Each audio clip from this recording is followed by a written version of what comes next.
श्री रामचरितमानस अयोध्याकांड। श्री रामचरितमानस की सिद्ध चौपाई। श्री गुरुचरण सरोज रज निज मन मुकुर सुधारी, बरनऊ रघुबर विमल जसु जो दायक फलचारी। जब ते राम ब्याही घर आए, नितनो मंगल मोद बधाए, भुवन चारे 10 भूधर भारी, सुकृत में बरसी सुख बारी। रिधि सिद्धि संपत्ति नदी सुहाई, उमगी अवदम बुद्धि गंवाई, मणिगण पूर्ण नारी सु जाति सु चियो मोल सुंदर सब भांति। कहीं न जाए कछु नगर विभूति, जनितनी विरंची करतूति, सब विधि सब पुरलोक सुखारी। रामचंद्र मुख चंदु निहारी, मुदित मातु सब सखी शैली, फलित बिलो की मनोरथ बेली। राम रूप गुणशील स्वभाव, प्रमदित हुए देख सुन राव। सबके अभिलाषवास की मनाई महेशु, आपछ जुबराज पद राम ही देव नरेशु।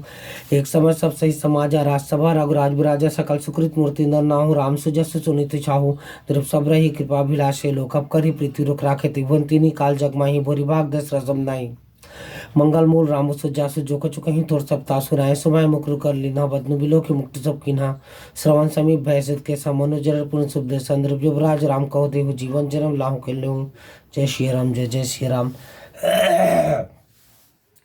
श्री गुरु जी के चरण कमलों की रज से अपने मन रूपी दर्पण को साफ करके मैं श्री रघुनाथ जी के उस निर्मल यश का वर्णन करता हूँ, जो चारों फलों को धर्म अर्थ काम मोक्ष को देने वाला है। जब श्री रामचंद्र जी विवाह करके घर आए, तब से अयोध्या में नित्य नए मंगल हो रहे हैं और आनंद के बधावे बज रहे हैं। 14 लोक रूपी बड़े भारी पर्वतों पर पुण्य रूपी मेघ सुख रूपी जल बरसा रहे हैं।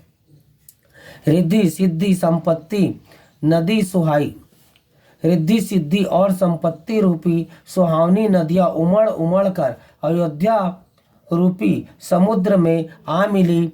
नगर के स्त्री पुरुष अच्छी जाति के मड़ियों के समूह हैं, जो सब प्रकार से पवित्र अमूल्य और सुंदर हैं। नगर का ऐश्वर्य कुछ कहा नहीं जाता, ऐसा जान पड़ता है मानो ब्रह्मा जी की कारीगिरी बस इतनी ही है।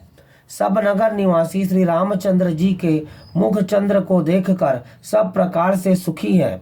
सब माताएं और सखी सहेलियां अपनी मनोरथ रूपी बेल को फली हुई देखकर आनंदित है।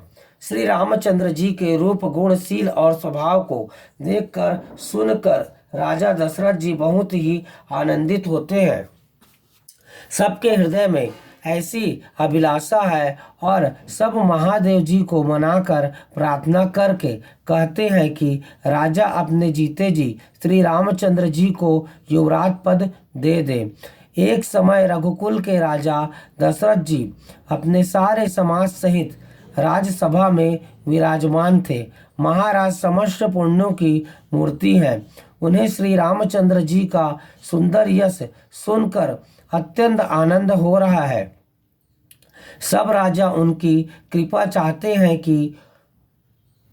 हैं और लोकपालगण उनके रुख को रखते हुए अनुकूल होकर प्रीति करते हैं। पृथ्वी आकाश पाताल तीनों भुवनों में और भूत भविष्य वर्तमान तीनों कालों में दशरथ जी के समान बढ़ भागी और कोई नहीं है। मंगलों के मूल श्री रामचंद्र जी जिनके पुत्र हैं, उनके लिए जो कुछ कहा जाए सब थोड़ा है। राजा ने स्वाभाविक ही हाथ में दर्पण ले लिया और उसमें अपना मुंह देखकर मुकुट को सीधा किया।